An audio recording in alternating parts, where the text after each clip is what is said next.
Ingsun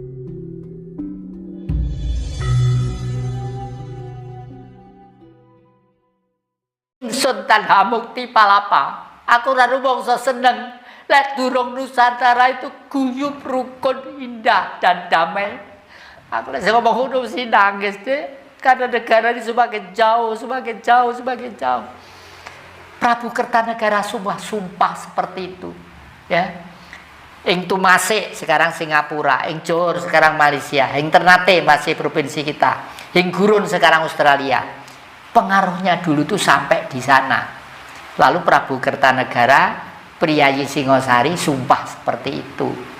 Nah, sekarang tugas saya adalah tidak mengulangi sejarah yang sudah, itu sejarah sudah ribuan tahun yang lalu, membuat visi misi apa yang harus saya perbuat.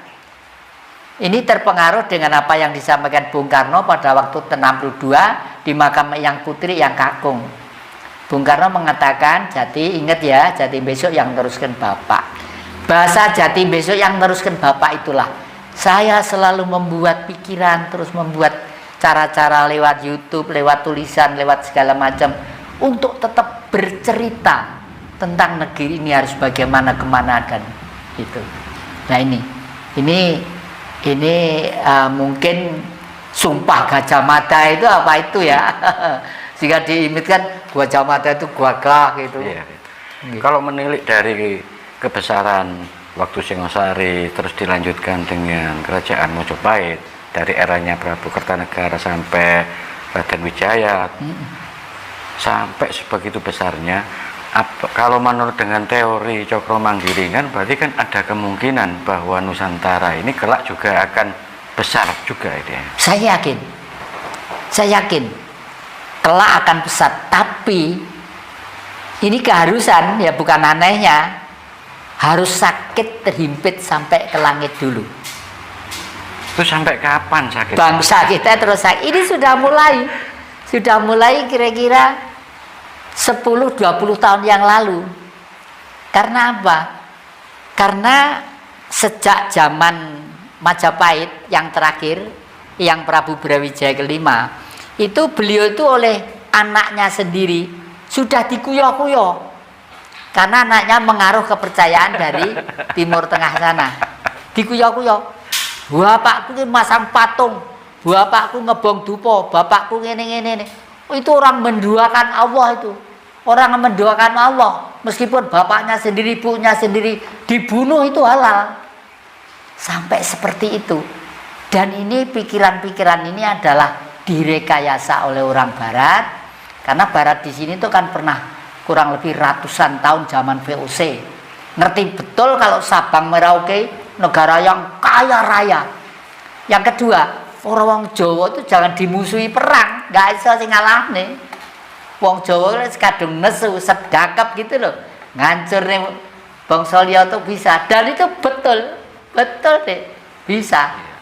Kalau menilik dari cerita kejadiannya Raden Patah waktu itu yang mengkudeta ayahnya, itu kan di belakangnya Raden Patah itu kan banyak para ahli agama ya.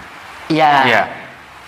Ini saya juga heran, apakah mereka itu juga mendukung dengan adanya kudeta itu dengan caranya supaya apa yang disiarkan itu menjadi berkembang gitu ya. Ya, inilah motivasi politik dari kekuatan kelompok tertentu. Makanya saya membuat satu lembar ya, yang dulu pernah adik-adik saya kasihkan. Nanti bila perlu bisa diambilkan Mbak Astrid ya. Ikut Tuhan apa ikut setan? Itu tok ya. Ikut Tuhan jalannya ini, ikut setan jalan dulu. Malah saya itu mendapat penghargaan dari Rusia.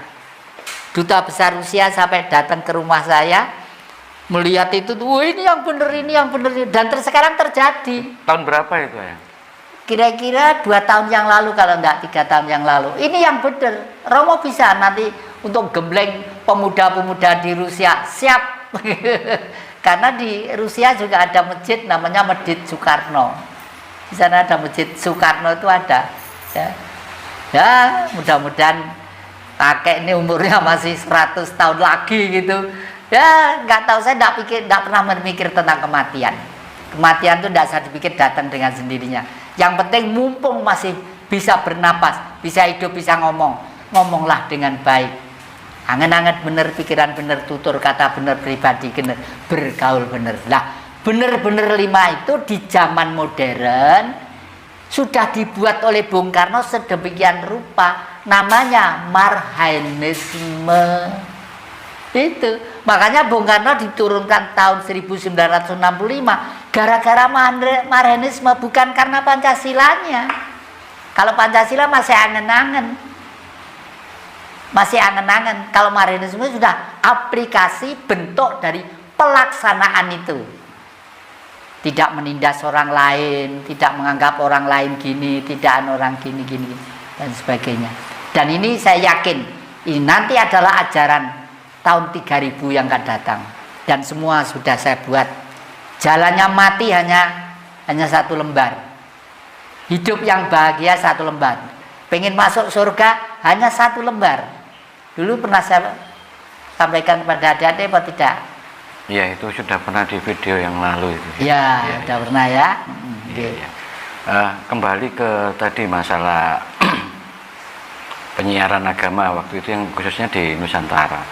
Terkesan ketika mereka itu menyiarkan agama baru yang dari luar, itu orang Jawa itu yang katanya punya peradaban, punya keyakinan, ketauhidannya sendiri, tapi kenapa kok justrunya sepertinya oke-oke saja, neriman gitu, mereka masuk dengan caranya gitu, sampai orang Jawa akhirnya minggir, tersisihkan, ajarannya sampai dibilang sesat, padahal ini asli murni produk dari Nusantara.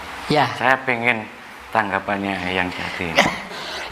ya itulah orang Jawa. Jawa itu artinya apa sih? Jawa itu artinya benih. Dan pada waktu bumi sudah tercipta, ada tumbuh-tumbuhan, ada binatang, ada sumber-sumber, ada air dan sebagainya, barulah Sang Maha gerenjetnya pengen hidup di permainan itu, di bumi yang dibuatnya itu.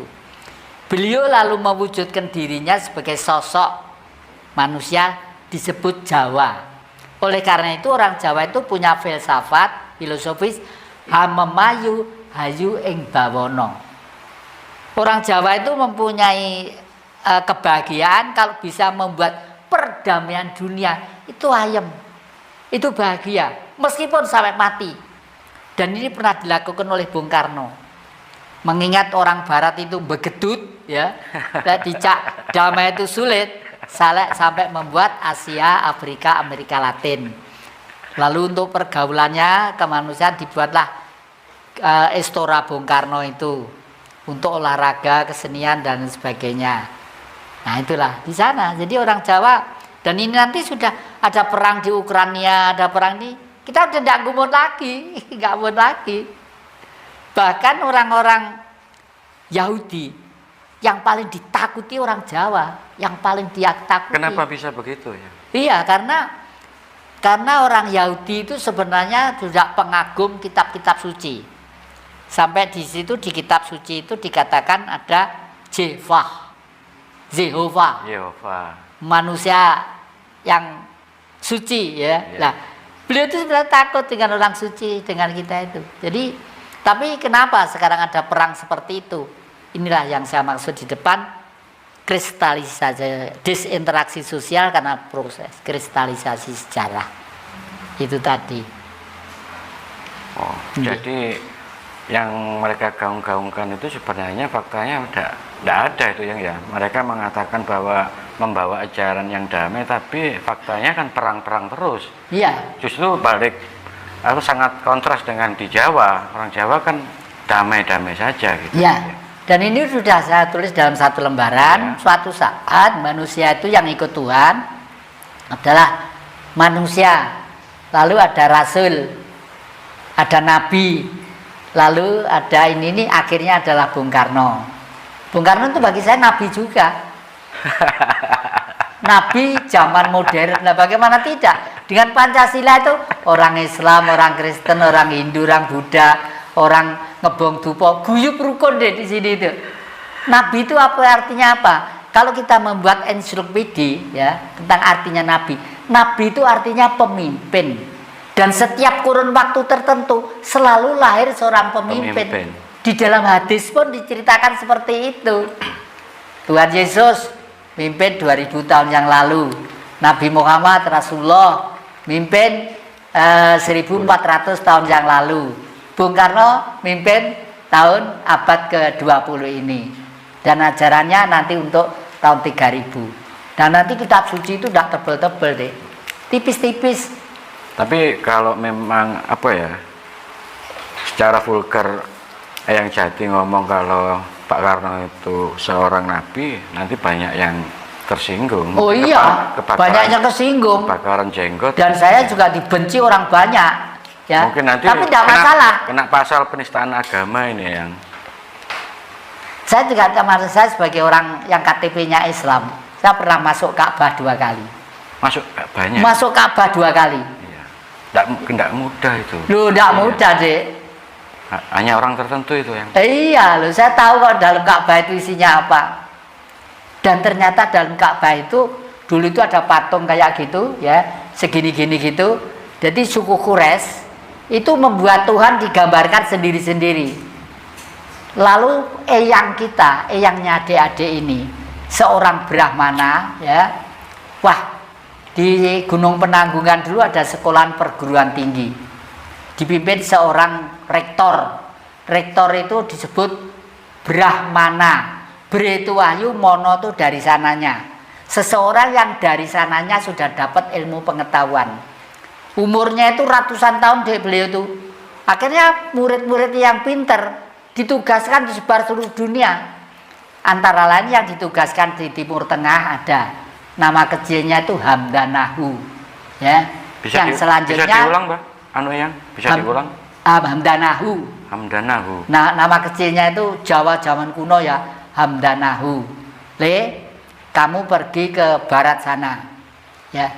Luruskan orang barat sana supaya perilakunya baik. Karena di sana yang namanya suku Quraisy, wah itu kanibal dan sadis sekali gitu.